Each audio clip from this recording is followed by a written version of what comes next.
3 in for heading into the toughest week on the schedule?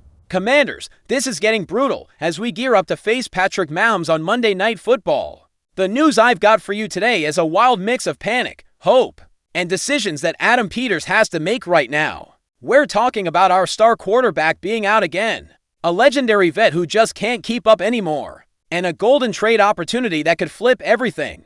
If you thought this season couldn't get any crazier, buckle up because we're just getting started. Look, I'm gonna tell you something every Commanders fan needs to hear right now. Jayden Daniels is out, again, and if that wasn't bad enough, Matt Gay popped up on the injury report Friday with a back issue and is listed as questionable for Monday Night Football against the Chiefs. Do you understand how big this is? We're heading into Arrowhead Stadium, one of the toughest places to play in the NFL, without our franchise quarterback, possibly without our starting kicker, and we're facing Patrick Mahomes. Patrick Mahomes, the guy who's been in the AFC Championship every single year he's been a starter. The guy with 3 Super Bowl rings. The guy who makes defenses look like high school squads. Joe Witt Jr., our defensive coordinator, said it straight this week. A dynamic quarterback. One of the best I've seen since I've been in the league. He can make every throw from any platform. And I asked you, how are we supposed to stop that guy when our own offense is falling apart? Now let's talk about Matt Gay, because this is critical. The guy's been solid the last few weeks after a shaky start. He's hit clutch kicks when we needed them most. But a back issue for a kicker isn't like a back issue for any other player. Kicking is all about rotation, flexibility, and explosive power from the core. If Gay isn't 100%, every field goal becomes a roll of the dice. And here's what's really got me worried. The Commanders don't have another kicker on the roster. Zero nada if Gay can't go. Adam Peters has to sign someone off the street in less than 48 hours. You know what that means? That guy would have to learn the signals, sync up with the long snapper, get in rhythm with the holder, and do all of that under the lights of Monday Night Football, in one of the most hostile environments in sports. I think whatever Peters does in the next few hours is going to tell us everything we need to know. If he signs another kicker on Sunday, that means Gay's worse off than we thought. If he doesn't do anything, then they're betting Gay can tough it out. But let me tell you something, in a game that might come down to a field goal, we can't afford to be weak at kicker. And meanwhile, Jayden Daniels is on the bench. Again, this kid had us dreaming about the playoffs, playing like a 10-year vet, and now he's missed 3 games in 8 weeks. The ribs are still an issue. And I'm telling you this with all the pain in my heart. If we keep rushing him back, if we keep putting him at risk before he's fully healed, we could be messing up the future of this franchise. Cliff Kingsbury talked about Mahomes this week and said something that stuck with me. His competitive toughness is unreal. Every year he's been a starter, they've made it to at least the AFC Championship.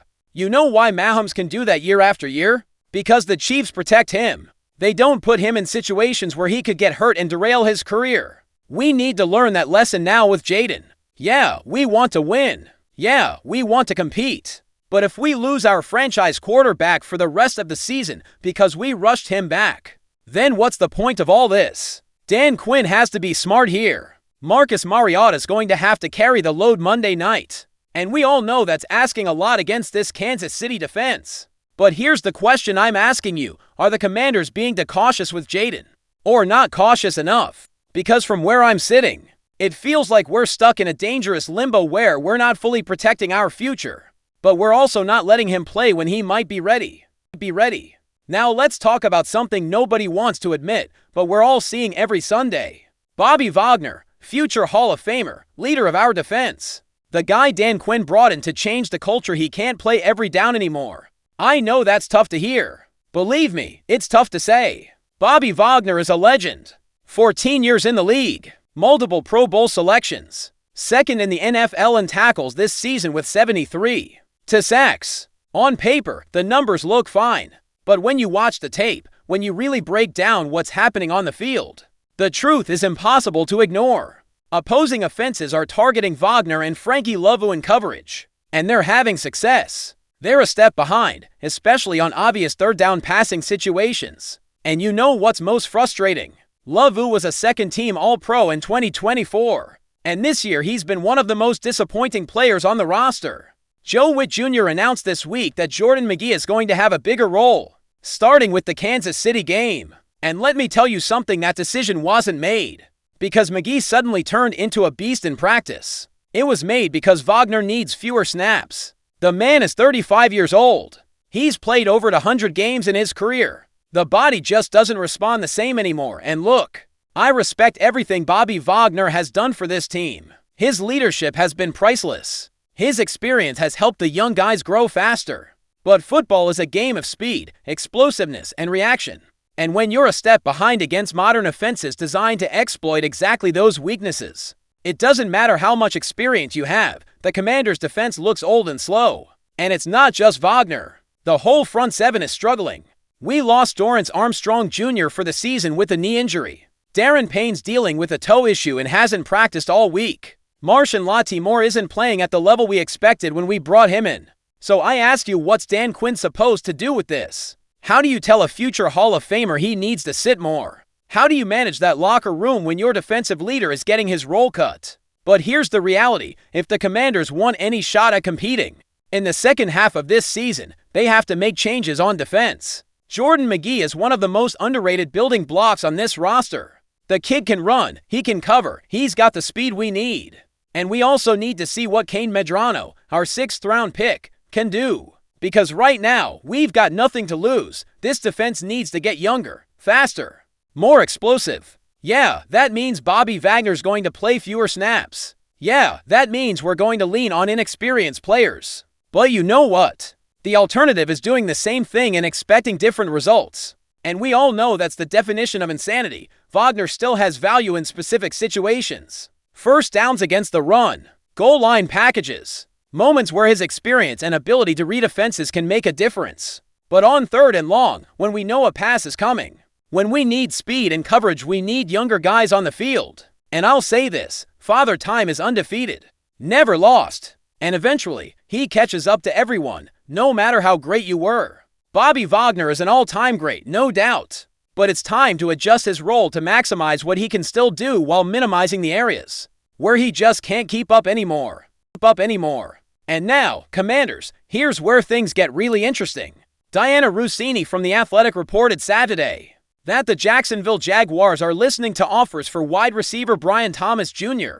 And when I heard that, my first reaction was, Adam Peters, pick up the phone right now. You know who Brian Thomas Jr. is. Let me remind you, pick number 23 in the 2024 draft, LSU, Jaden Daniels' college teammate. As a rookie in 2024, the guy caught 87 passes for 1,282 yards and 10 touchdowns. 10 touchdowns as a rookie. But here's what really gets me hyped. In 2023, his final season at LSU with Jaden Daniels, Thomas and Daniels connected 68 times for 1,177 yards and 17 touchdowns. 17! The chemistry between those two was electric. They were unstoppable. And now there's a chance to reunite them in the NFL. Why would Jacksonville be willing to trade a young, talented receiver? Because their new head coach, Liam Cohen, runs a different system. And Thomas just doesn't fit what they're trying to do offensively. Through 7 games this season, Thomas is on pace to fall way short of his rookie numbers. It's not that the talent's gone, it's that he's in the wrong system. And I ask you, where would Brian Thomas Jr. fit perfectly? In Washington, with Cliff Kingsbury, with Jaden Daniels, in an offense built for explosive receivers who can separate and make plays after the catch. Now let's talk about why this makes so much sense for the Commanders. Terry McLaurin is 30 and has already missed 4 games this season. Deebo Samuel Sr. and Noah Brown are free agents after this year. Luke McCaffrey and Jalen Lane have potential, but their future is still uncertain. We need a young, dynamic receiver who can be a true number 1 threat for the next 5 to 7 years. Brian Thomas Jr. has 3 more years left on his rookie deal after this season, including the 5th-year option. That means we'd have him under control for the entire time Jaden Daniels is on his rookie contract. Do you understand how valuable that is? We could build a quarterback-receiver connection that lasts a decade. But here's the million-dollar question. What would we have to give up to get him? Jacksonville's trying to win the AFC South this year, so they probably want players who can help them now, not just future draft picks. I think Adam Peters could put together a package that includes Marshon Lattimore, who hasn't been as bad as people think, but might benefit from a change of scenery. They could also include Noah Igbinoghene, who the team already tried to move earlier this year. And maybe, just maybe, they could include Jerzyn Johnny Newton, Whose upside as a second-year player might appeal to Jacksonville? While we lean more on Darren Payne, who's taken his game to another level this season, would it be risky? Absolutely. The Commanders only have 6 picks in the 2026 draft, so giving up more capital when we're 3-4 is a gamble. But let me tell you something, if Adam Peters believes this team can turn it around, if he believes we can make a playoff push, then he has to be aggressive. And bringing in Brian Thomas Jr. would be the boldest, most exciting move he could make. Picture this: Jaden Daniels throwing to Terry McLaurin on one side, Brian Thomas Jr. on the other, and Luke McCaffrey in the slot. That's a receiver trio that can go toe-to-toe with a NY team in the NFC, the Cowboys with CeeDee Lamb, the Eagles with A.J. Brown, and Devonta Smith, the Niners with Deebo Samuel and Brandon Ayuk. We'd be right there with them, and here's what really fires me up: the connection Jaden and Brian already have. They wouldn't have to build chemistry from scratch. They already know how each other plays. They already trust each other. That's priceless, especially when you're trying to make a playoff push in the second half of the season. Now I know what some of you are thinking. Marcus, we're 3-4. Shouldn't we be selling, not buying? And I say this: Jaden Daniels is our quarterback of the future. Every year of his rookie contract is gold. We can't waste these years waiting for everything to be perfect. We need to give him weapons now. We need to build around him now. The Chiefs didn't wait to give Mahomes weapons. They gave him Tyreek Hill, Travis Kelce, and when Hill left, they immediately brought in new pieces. The Bengals didn't wait with Joe Burrow. They gave him Ja'Marr Chase, T. Higgins, and built an explosive offense around him. We need to do the same with Jaden, Brian Thomas Jr. and Burgundy and Gold. Reconnecting with his LSU quarterback, making plays at FedEx Field. That's a vision that has me fired up. And I believe Adam Peters is thinking the exact same thing. So there you have it, Commanders. 3 stories that define exactly where we are as a team right now. Jaden Daniels out again, Matt Gay questionable for Monday Night Football, Bobby Wagner needing a reduced role because Father Time finally caught up, and a golden opportunity to bring in Brian Thomas Jr. and reunite him with his LSU quarterback. Let me tell you this: the next 10 days are going to define our season. If we lose to Kansas City, then the Giants, then the Steelers, we'll be 3-7 and the season's basically over. But if we can find a way to steal 1 or 2 of those games, if Adam Peters makes a bold move at the trade deadline, if our defense makes the right adjustments, then we still have a shot. Is it a long shot? Yeah. Is it realistic to think we can beat Mahomes at Arrowhead without Jaden? Probably not. But is it impossible? Never. This is the NFL. Anything can happen on any given Sunday, or in this case, any given Monday night. Now I'm asking you, the best fan base in all of football, should Adam Peters go all in for Brian Thomas Jr.? Or should we hold onto our assets and focus on the 2026 draft? And what do you think about Bobby Wagner? Can he still be effective in a reduced role, or is it time to fully move on to the next generation?